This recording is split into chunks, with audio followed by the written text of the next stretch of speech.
900 रुपए का कॉल जाके खरीद लीजिए और कल मार्केट को चलने दीजिए। ऊपर जाएगा, शाम के सेशन में जो प्रॉफिट आ रहा हो ले लीजिए, घर में जाइए, बढ़िया मिठाई खिलाइए। कौन सरकार आ रही है, क्या हो रहा है, उससे क्या लेना देना, आपको बस इससे लेना देना है कि आपका पोर्टफोलियो चमकता रहे। ये सिंपल स्ट्रेटजी। इस हवा में आपको कुछ स्टॉक्स निकलने का मौका देंगे और ये सबसे आपका, मैं लास्ट में इसलिए चर्चा कर रहा हूँ कि आपके पूरे प्रोग्राम को जो देखेगा ना वही इसका फायदा उठा पाएगा, नहीं तो नहीं उठा पाएगा। 1-1.5 मिनट के बाद ड्रॉप मत कीजिएगा फिर वीडियो वरना नुकसान हो जाएगा। नुकसान हो जाएगा। IT काउंटर, हाथ जोड़ लीजिए, मौका मिलेगा, हवा चलेगी, निकल जाइए। पैसा आपका है, आप अपनी सुनिए, किसी और की मत सुनिए, मेरी मत सुनिए। राय सबसे लीजिए लेकिन करिए अपने मन की। ये जरूरी होता है कि क्या करे तो सब बताते हैं, लेकिन क्या ना करे वो कोई नहीं बताता। जी, इसीलिए मैं ज्यादा फोकस कर रहा हूँ। Hi, this is Bhavna and you are watching Good Returns. Exit polls आ चुके हैं और उसके बाद जो मार्केट में रिएक्शन देखने को मिलेगा वो डायरेक्ट मंडे को देखने को मिलेगा, यानी कि 3 जून को। 4 जून को क्लियर हो जाएगा किसकी सरकार बन रही है, क्या कुछ है। एग्जिट पोल से काफी हद तक क्लियर हो चुका है कि बीजेपी एनडीए के साथ मिलकर अपनी सरकार बना रही है। ऐसे में इन्वेस्टर्स को क्या ध्यान रखना है, ट्रेडर्स को क्या ध्यान रखना है, क्या स्ट्रैटेजी अपनानी चाहिए, मार्केट का जो निफ्टी और सेंसेक्स का टारगेट है वो क्या कुछ हो सकता है, आपको क्या करना है इन पर्टिकुलर 2-3 दिनों में, वो सब हम लोग समझने की कोशिश करेंगे। हमारे साथ एक बार फिर से जुड़ेंगे रवि सिंह जी, जो कि सीनियर मार्केट एनालिस्ट हैं और वो हमसे डिटेल में इस बारे में चर्चा करेंगे। हम एक और चीज़ का ध्यान रखेंगे जिसमें हम आपको बताएंगे कि क्या चीज़ें आपको नहीं करनी है, कौन से ऐसे सेक्टर्स हैं जिनसे आपको बचना चाहिए और कौन से ऐसे सेक्टर्स हैं जो अभी एज ऑफ नाउ बूस्ट करने वाले हैं। वीडियो को इसलिए आप एंड तक ज़रूर देखें ताकि आपको पूरी की पूरी कंप्लीट नॉलेज आपको मिल सके। Hi sir, how are you? Welcome to good returns. Thank you एक बार फिर से मुझे भावना यहाँ पर बुलाने के लिए। सर, एग्जिट पोल्स तो देखिए आ चुके हैं। एग्जिट पोल से काफ़ी हद तक पिक्चर है वो भी क्लियर हो चुकी है। आप मुझे ये बताइए कि इन्वेस्टर्स इस एग्जिट पोल से क्या डिकोड करें, उनके काम का क्या है और मंडे को शेयर मार्केट पर आप उसका इम्पैक्ट कैसे देखते हैं? देखिए, मुझे ऐसा लगता है कि आपने जो सवाल पूछा ये काफ़ी बड़ा है लेकिन बहुत सुलझा हुआ है और इसका आंसर मैं इस तरीके से देने की कोशिश करता हूँ कि देखिए, इस समय हम खड़े हैं, एग्जिट पोल का रिजल्ट आ चुका है और आगे इलेक्शन का फाइनल रिजल्ट आना है और इन्वेस्टर की कसमकस, इन्वेस्टर की परेशानी इसी के बीच में है कि मंडे को जब मार्केट खुले तो वो क्या करे। देखिए, मार्केट में कोई डाउट नहीं कि मार्केट में एक अप ट्रेंड रहेगा। बीजेपी के पक्ष में है, थोड़ी बहुत लोगों ने असमंजस दिखाया कि थोड़ा कम सीट आएंगी, ज़्यादा सीट आएंगी, मैंडेट लेकिन बीजेपी को ही मिल रहा है और ये साफ साफ नज़र आ रहा है। मार्केट इसको सलाम करता हुआ नज़र आएगा। मार्केट में एक बात का ध्यान रख लीजिए कि जब तक अब जुलाई तक बजट नहीं आ जाता तब तक मार्केट में कोई करेक्शन नहीं आएगा, कोई डर नहीं होगा। अब आते हैं आपके जो दूसरा आपने कहा इन्वेस्टर को क्या करना चाहिए। देखिए, पहली बात है कि मार्केट में कल मार्केट मंडे को जब ओपन होगी, यानी मंडे मार्केट ओपन होता है तो जाते ही कूद मत जाइए कि बस सीधे सामने पानी दिख गया, गर्मी इतनी बढ़ी हुई है कि कूद गए, थोड़े से ठंडे हो जाएं। अगर ऐसे जाएंगे तो बीमार पड़ जाएंगे, फीवर आ जाएगा। वो फीवर किस चीज़ का आएगा? आपके पोर्टफोलियो पे नुकसान का फीवर आएगा। तो आपको इससे बचना है। यानी कि मार्केट में तेज़ी तो है, शेयर अगर आपने खरीदे हैं तो उनका वेट कर लीजिए, शेयर आपने अगर बेच रखे हैं तो उनको पोजीशन हेज करने की, जिसे हम आगे अभी चर्चा करेंगे, उसकी कोशिश करें। लेकिन इस समय मार्केट बुलिश है, मार्केट में कोई नेगेटिव सेंटिमेंट नहीं दिखाई दे रहे हैं और सबसे बड़ी बात है कि यहाँ पर बड़े पोर्टफोलियो जो हैं उनको तो अब चिंता करने की ज़रूरत नहीं है। जो ये प्रोग्राम अब देख रहे होंगे उनको थोड़ा सा जो है वो ठंडा से यहाँ पे ठंडक मिल रही होगी कि कम से कम हमारा पोर्टफोलियो चमकेगा। वेल, एग्जिट पोल्स के बाद what's the good news for investors? देखिए, एग्जिट पोल के बाद मुझे ऐसा लगता है कि इस समय ये अच्छी बात है इन्वेस्टर के लिए कि जिस सेक्टर में, खास तौर से अगर आपने PSUs में पोजीशन बनाई है, आपने ऑटो सेक्टर में अगर पोजीशन बनाई है, आपने IT सेक्टर में अगर पोजीशन बनाई है, तो आपने जिन सेक्टर्स को चूज किया उनमें से कुछ स्टॉक तो जरूर चलने वाले हैं। तो ये आपके लिए अच्छी खबर है। कुछ स्टॉक्स में आपको प्रॉफिट बुकिंग भी देखने को मिलेगी, तो वो आपके लिए चिंता का विषय है। तो यानी कि अगर यहाँ पर आप परसेंटेज वाइज देखें तो 80% चांसेस आपके प्रॉफिटेबिलिटी के बनते हैं, लेकिन 20% चांसेस आपके उन शेयरों में गिरावट भी देखने को मिलेगी जो शेयर सिर्फ इलेक्शन पोल और इलेक्शन के रिजल्ट कि एक्सपेक्टेशन में इस हवा में बह रहे थे। हम लोग अक्सर ये देखते हैं लाइक 94% ऐसा होता है कि इवेंट बेस्ड जो लोग ट्रेडिंग करते हैं वो अपना पैसा गंवा बैठते हैं क्योंकि वो इवेंट बेस्ड ट्रेडिंग कर रहे हैं। क्या रीजंस आपको लगते हैं? और ऐसे जो ट्रेडर्स हैं, हम लोग अक्सर बात करें इन्वेस्टर्स की, हम ट्रेडर्स वो बहुत फास्ट फिंगर होता है ट्रेडर्स का, तो उनको ऐसे इवेंट बेस्ड जब भी ट्रेडिंग होती है किन बातों का ध्यान रखना चाहिए और क्या ऐसे रीजंस रहते हैं जिनकी वजह से 94% ऑप्शन ट्रेडर्स पैसा गवा बैठते हैं? देखिए 94% ऑप्शन ट्रेडर पैसा इसलिए गंवा बैठते हैं क्योंकि वो इवेंट के दिन का इंतज़ार करते हैं और उस दिन पोजीशन लेते हैं, जबकि ऑप्शन ट्रेडिंग आपको ये कहती है कि जो इवेंट होने वाला है उसकी तैयारी आप एक हफ्ते पहले से करके चलो। अब आपको सिंपल में कंपैरिजन आपने जब कहा है, मैं बेसिक बात करने की कोशिश करता हूँ। देखिए आपका मार्केट ओपन होगा, वॉल्स बहुत हाई है, वॉल हाई होने का मतलब है कि बहुत उतार चढ़ाव बढ़ा है। सेल साइड से गलती से भी कोशिश मत करिए। अगर आपको कुछ समझ नहीं आता है तो आप कॉल पुट के जो ट्रेडर हैं, जो कॉल और पुट का नाम सुनते हैं ऑप्शन में, ऑप्शन बाय करने की साइड से चलेंगे तो आपका रिस्क लिमिटेड होगा और ऑप्शन सेल साइड से चलेंगे तो आपका लॉस अनलिमिटेड होगा। यानी कि अनलिमिटेड का मतलब आपका कैपिटल वाइप आउट हो सकता है। और आपने देखा होगा कि सेबी या ज़्यादातर टीवी चैनल्स पे डिस्क्लेमर साफ साफ दिखाया जा रहा है जो सेबी ने रिलीज किया है कि ऑप्शन ट्रेडर में 50,000 रुपए लगभग हर ऑप्शन ट्रेडर को नुकसान है। लेकिन आपको यहाँ पर एक फैक्ट बताओ जो मुझे अभी याद आ रहा है।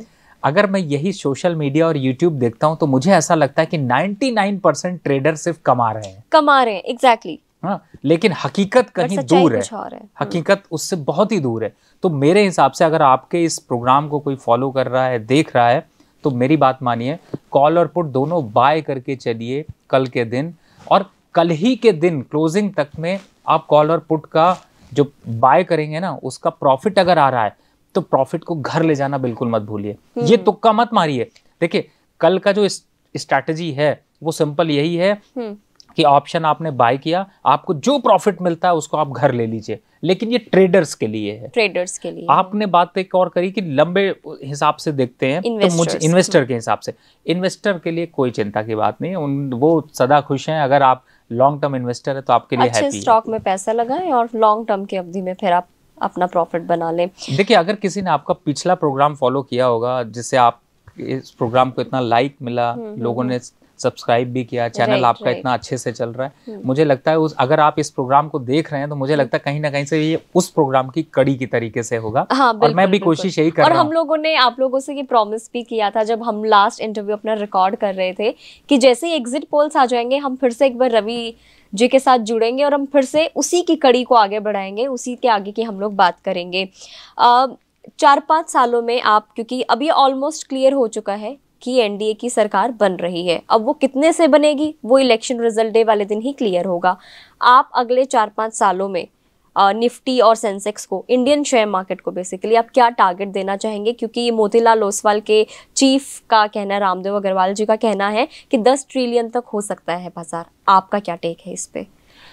देखिए मैं एक चीज़ कहना चाहूँगा कि हम अभी इस समय चौथे नंबर पर हैं और बहुत जल्द हम और अपनी जो गति है उसको बढ़ाएंगे स्टॉक एक्सचेंज के ट्रेडिंग के मामले में। हम चौथे पांचवे पे बार बार फाइट करते रहते हैं, लेकिन मुझे ऐसा लगता है कि जल्द ही हम दूसरे नंबर और तीसरे नंबर की फाइट करेंगे, क्योंकि यूएस में बहुत ज़्यादा वॉल्यूम है, बहुत ज़्यादा ट्रेड होता है, तो उतना तो नहीं पहुंच पाएंगे, उनका 14 ट्रिलियन से ऊपर का पार हो जाता है। लेकिन हाँ ये है कि हम उसको जल्द छुएंगे। दूसरी तरफ जहाँ आपने बात कही कि हमारा अभी क्या मोटिव होगा या कैसे हमारी इकोनॉमी बढ़ेगी, 5 सालों में सेंसेक्स के टारगेट अगर देखें और निफ्टी के टारगेट देखें तो मैं आपको एक चीज़ जरूर यहाँ पर बताना चाहूँगा, विश्व का कोई और मार्केट भारत के मार्केट के पीछे नहीं रह पाएगा। पीछे रहने का मतलब है कि आसपास भी नहीं होगा। मतलब भारत के मार्केट में जो रिटर्न्स मिल रहे होंगे उसके आसपास, जैसे अभी क्या होता है, पीछे सालों को कंपैरिजन करें तो हमेशा रिटर्न्स किस तरीके से मिलते हैं कि अगर यूएस मार्केट ने 8% का रिटर्न दिया तो इंडियन मार्केट ने 12% का रिटर्न दिया। अब आपको ये उल्टा दिखाई देगा, यूएस मार्केट ने अगर 2-3% का रिटर्न दे दिया या 5% का रिटर्न दे दिया तो बहुत अच्छी बात है, लेकिन भारत का मार्केट वहाँ पे आपको शायद 25% से सरप्राइज करता हुआ नजर आएगा। तो ये इम्पैक्ट आपको आने वाले समय में देखने को मिल सकता है। ये बताइए कि जो बिगिनर्स हैं, क्योंकि हम अक्सर ये वाली चीज़ भी देखते हैं जैसे कि इवेंट बेस्ड ट्रेडिंग का जैसे उनके पास मौका आता है तो लोगों को लगता है कि इस इवेंट बजट आ रहा है, इलेक्शंस आ रहे हैं, ठीक है, हम लोग पैसा डाल देते हैं, हम लोग पैसा बना लेंगे। तो आपको क्या लगता है कि क्या अब मोदी गवर्नमेंट 3.0 में is this the right time to enter the share market? Beginners के लिए क्या कुछ आप एडवाइस देना चाहेंगे? देखिए भावना जी, एक बात समझिए, सही टाइम हमेशा वही सही टाइम होता है जिस टाइम आप सोचते हैं आप मार्केट में एंटर करते हैं। इसका मैं एग्जांपल इसलिए देना चाहूँगा कि मैंने हमेशा कई बार देखा है, आपने भी सुना होगा एक स्टेटमेंट कि किसी ने 2000 में इन्फोसिस के शेयर खरीदे थे, 2000 रुपए लगाए थे, आज वो 20 करोड़ के मालिक हैं। ऐसे आपने कहानियां सुनी होंगी। बिल्कुल। लेकिन मैं आपको बताऊं, ये कहानियां हमारे अब ऐसे में क्या फीलिंग आती है कि काश उस समय का समय वापस लौट आता। हाँ बिल्कुल बिल्कुल। मैं आपको बताऊं, क्योंकि अब ये भी है कि बाजार ऑल टाइम हाई पे, तो लोगों को ये वाला भी एक डर लग रहा है कि यार अभी लेंगे पता नहीं आगे प्रॉफिट होगा कि नहीं होगा। राइट। आपको मैं बताऊं, बाजार हर समय ऑल टाइम हाई पे है। 2004 में भी थे, 2006 में भी था, 2010 में भी था, 2012 में भी था, 2020 में भी था, 2024 में भी है।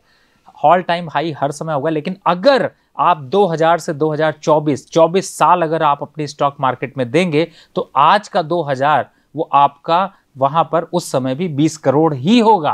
ये बिलीव रखिए। और ये सच्चाई, क्योंकि होता क्या है हमारे साथ में, हम जब कहते हैं कि पिछला समय था बड़ा आसान था, आज का समय बड़ा टफ है, ऐसा कुछ नहीं है। समय वही है। आप इन्वेस्टमेंट की अगर आज स्ट्रैटेजी बनाते हैं और आप 20 साल के लिए, मैं एक एग्जांपल देता हूं, आप पावर सेगमेंट को देख लीजिए, आप बैंकिंग काउंटर को देख लीजिए, आप ऑटो इंडस्ट्री की ग्रोथ को देख लीजिए, आप एनर्जी काउंटर को देख लीजिए।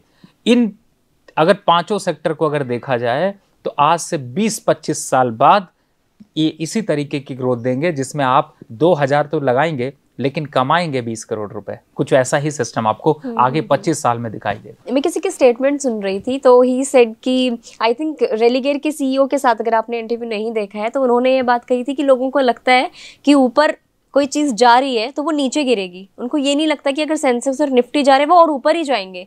चढ़ती हुई चीज और आगे भी तो चढ़ सकती है ना। इस वजह से लोग क्या करते हैं, अपनी स्ट्रैटेजी नहीं बनाते उस तरीके से जब वो शेयर मार्केट में एंटर कर रहे होते हैं। आपने बहुत ही अच्छी तरीके से ये बात समझाई है। अब अगर हम लोग कल के निफ्टी टारगेट की बात करें तो आप क्या टारगेट देंगे? देखिए, इसमें मैं आपको कल और 2 दिन का टारगेट देता हूँ।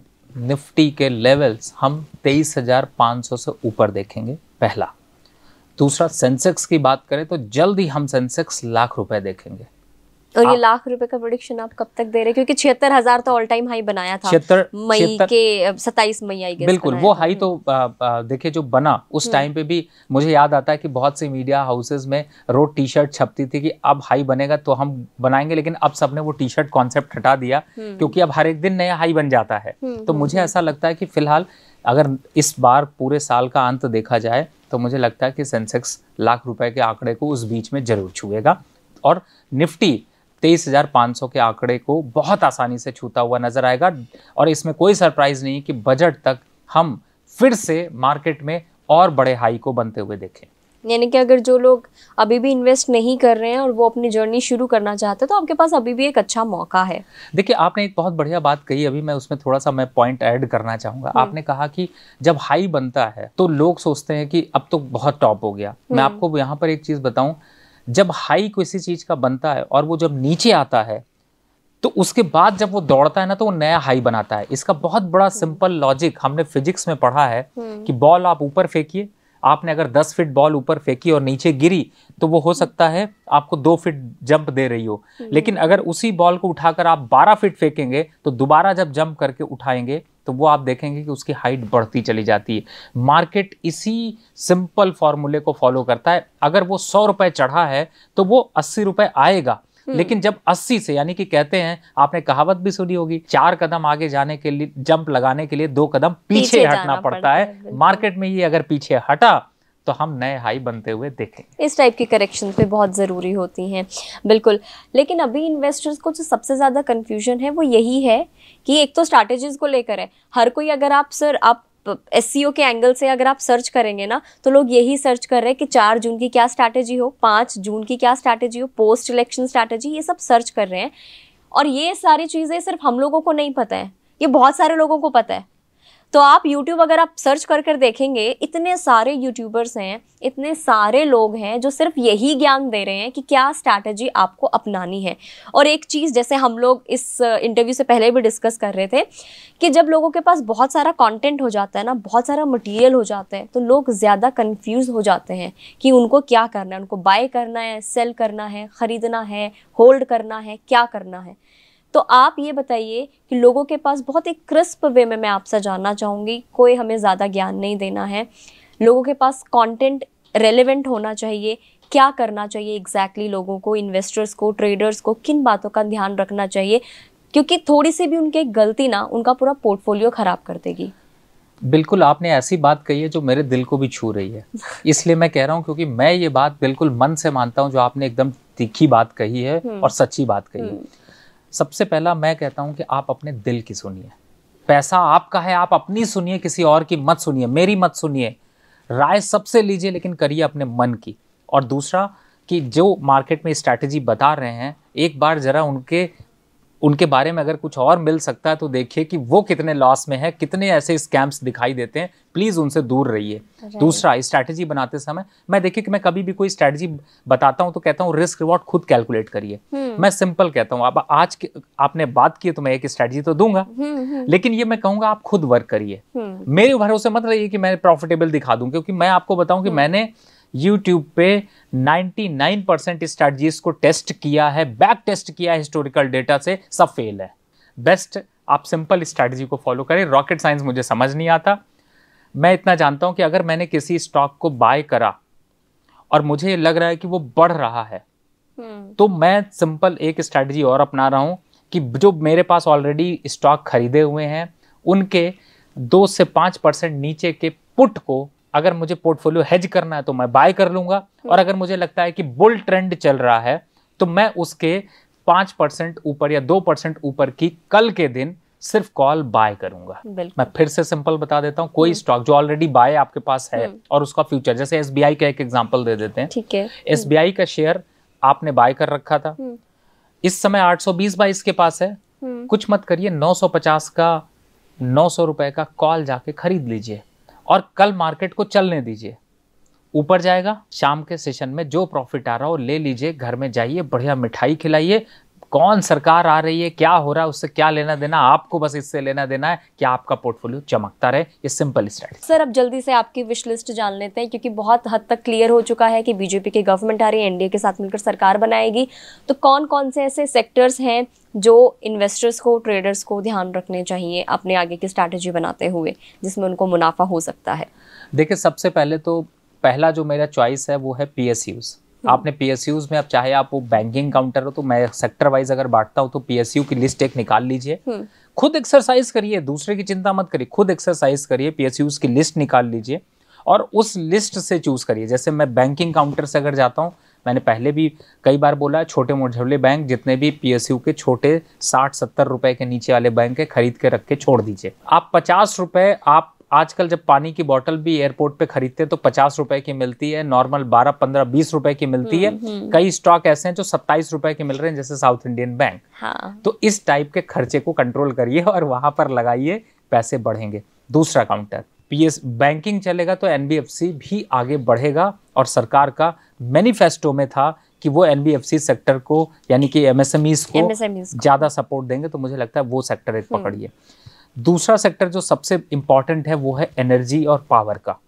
बिल्कुल इन स्टॉक्स में बिल्कुल बने रहिए, घबराने की कोई ज़रूरत नहीं है। मौका मिलता है तो जो मैंने स्ट्रैटेजी बताई उनको करिए, जिनमें फ्यूचर है उनके दूर के ऑप्शंस, नहीं तो जो पोजीशंस हैं उनको ही सिर्फ संभालिए। तीसरे काउंटर की तरफ अगर मैं जाता हूं तो मुझे जो इस समय के सिनेरियो पे अच्छा लग रहा है वो है यहाँ पर ऑयल मार्केटिंग कंपनीज, क्योंकि एनर्जी में आप पावर में जा रहे हैं तो आप इनको भी नहीं छोड़ सकते। और जो चौथा सबसे अच्छा लग रहा है, सेफ लग रहा है, पीएसयूज की तरफ ही है, वो है माइनिंग काउंटर, जिसमें कि दिग्गज डिविडेंड भी अच्छे मिलते हैं। स्टॉक चले ना चले डिविडेंड मिल जाता है, स्टॉक चल गया तो फिर सब कुछ अच्छा। तो मुझे लगता है कि ये 4 सेक्टर इस समय मेरी रडार पर होंगे। हाँ, किससे दूर रहना है मैं वो भी बता देता हूँ, क्योंकि ये सबसे, देखिए इस हवा में आपको कुछ स्टॉक्स निकलने का मौका देंगे, और ये सबसे आपका मैं लास्ट में इसलिए चर्चा कर रहा हूँ कि आपके पूरे प्रोग्राम को जो देखेगा ना वही इसका फायदा उठा पाएगा, नहीं तो नहीं उठा पाएगा। 1-1.5 मिनट के बाद ड्रॉप मत कीजिएगा फिर वीडियो वरना नुकसान हो जाएगा। नुकसान हो जाएगा। और मैं कहूँगा कि आप पूरा वीडियो देखेंगे तभी आपको एक रिस्क मिलेगा। IT काउंटर, हाथ जोड़ लीजिए, मौका मिलेगा, हवा चलेगी, निकल जाइए, बुक कर लीजिए प्रॉफिट। दूसरा हवा वाला काउंटर, प्रॉपर्टीज में अच्छा प्रॉफिट आ रहा है, बुक कर लीजिए। और एक टिप और भी दूंगा कि आगे आने वाले 2 से 3 सालों में प्रॉपर्टी में अगर थोड़ा कम निवेश करेंगे या अगर थोड़ा छोड़ भी देंगे तो भी खुश रहेंगे। तो इसलिए इस काउंटर से भी दूर रहना है। और तीसरे काउंटर जो सबसे इंपॉर्टेंट यहाँ पर है, जिसके बारे में बहुत बार अफवाहें फैलती कि ये अच्छा हो जाएगा, ऐसा हो जाएगा, उसमें अगर जाते हैं तो मुझे ऐसा लगता है कि थोड़ा FMCG काउंटर से भी अभी यहाँ पर डिस्टेंस बनाकर रखनी चाहिए। वो आपको लॉस तो नहीं देगा लेकिन रिटर्न भी नहीं देगा। तो आपके सामने ये ऑप्शंस हैं। और लास्ट में मैंने जो बताया है कि वो 2 काउंटर से जरूर दूरी बनाइए। बिल्कुल। कोई और ऐसी लास्ट स्ट्रैटेजी इलेक्शन डे वाले दिन या पोस्ट इलेक्शन की आप देना चाहें हमारे दर्शकों को? देखिए, इस समय 2 तरीके से स्ट्रैटेजी बना सकते हैं। एक ऑप्शन में बना सकते हैं। सब लोग चूंकि भावना जी ऑप्शन ट्रेड नहीं करते हैं, ऑप्शन के बारे में नहीं जानते हैं, उनको ऑप्शन में कूदने की भी जरूरत नहीं है। एक गलती और मत करिएगा। मैं आप सोच रही हूँ, मैं पूछ रही हूँ स्ट्रैटेजी बनाने को, ये बचा रहे हैं कि किस काम को नहीं करना चाहिए। ये जरूरी होता है कि क्या करे तो सब बताते हैं लेकिन क्या ना करे वो कोई नहीं बताता। जी, इसीलिए मैं ज्यादा फोकस कर रहा हूँ, क्योंकि आपको इस समय ऑप्शन के प्रीमियम लोग कहेंगे कि 2, 4, 5 रुपए वाले खरीद लीजिए, कोई फायदा नहीं है। उसका एक रीजन है, क्योंकि वो इतनी दूर के 2, 4, 5 रुपए मिल रहे हैं कि वहां तक ऑप्शन जाने वाला ही नहीं है, वहां पर स्टॉक जाने वाला भी नहीं है, और वो सिर्फ आपका वेस्ट होगा। इसलिए वो मत करिएगा। अब कैसे करना है, देखिए मैं सिंपल कहता हूं, अगर मार्केट में कल ऑप्शन ट्रेड कर रहे हैं, एट द मनी का मतलब होता है जो स्टॉक प्राइस चल रहा है उसको, उसका सेम प्राइस पे जो ऑप्शन का प्रीमियम है, कॉल और पुट, उन दोनों को कर लीजिए प्लस। खुलते ही कर लीजिएगा, इंतजार करते रहिए। जैसे जैसे आपका प्रॉफिट बढ़ता है, प्रॉफिट आता है, निकल जाइए। नहीं प्रॉफिट अगर निकल पाता है, उस दिन सेम रेट खड़ा रहता है, कल का भी आप, परसों का भी आपके पास मौका है जब रिजल्ट आएगा। रिजल्ट आने के बाद कोई ना कोई तो इधर और उधर भागेगा, जो भागेगा वही प्रॉफिट दे जाएगा। दोनों का जोड़े पे ध्यान रखिए और प्रॉफिट ले लीजिए। दूसरा, जिन काउंटर में आपको नुकसान चल रहा है और वो आपके रेट के पास आ जाते हैं इस हवा में, उन काउंटर से तुरंत प्रॉफिट बुक कर लीजिएगा, वेट मत करिएगा। तो ये स्ट्रैटेजीज रखिए, आपका पोर्टफोलियो जरूर चमकेगा। बाइंग और सेलिंग करने से पहले इस पोर्टफोलियो को रिवाइज करें, उसको एक बार फिल्टर आउट करें कि क्या कचरा है और क्या अच्छा है, वो देखें। बिल्कुल। Thank you so much sir, thank you for the insights and thank you for joining us. So ये कुछ चीज़ें हैं जिनका ध्यान अगर आप रखते हैं तो आपका पोर्टफोलियो, जैसा सर ने भी अभी कहा, आपका पोर्टफोलियो चमक जाएगा। क्या करते हैं ये हर कोई बताता है, लेकिन क्या नहीं करना है वो जानना सबसे ज़्यादा इम्पॉर्टेंट होता है। इस वीडियो में इतना ही। आई होप ये वीडियो काफ़ी आपके काम में आएगी। कमेंट करके अगर आपकी कोई क्वेरीज हैं वो भी आप हम लोगों से पूछ सकते हैं। कोशिश करेंगे कि नेक्स्ट वीडियो में आपका उसका जवाब दें। फेसबुक पर अगर वीडियो को देख रहे हैं तो फेसबुक पेज को लाइक करें। यूट्यूब पर अगर आप देख रहे हैं और चैनल को अभी तक सब्सक्राइब नहीं किया है तो जल्दी से गुड रिटर्न्स को सब्सक्राइब कर दीजिए।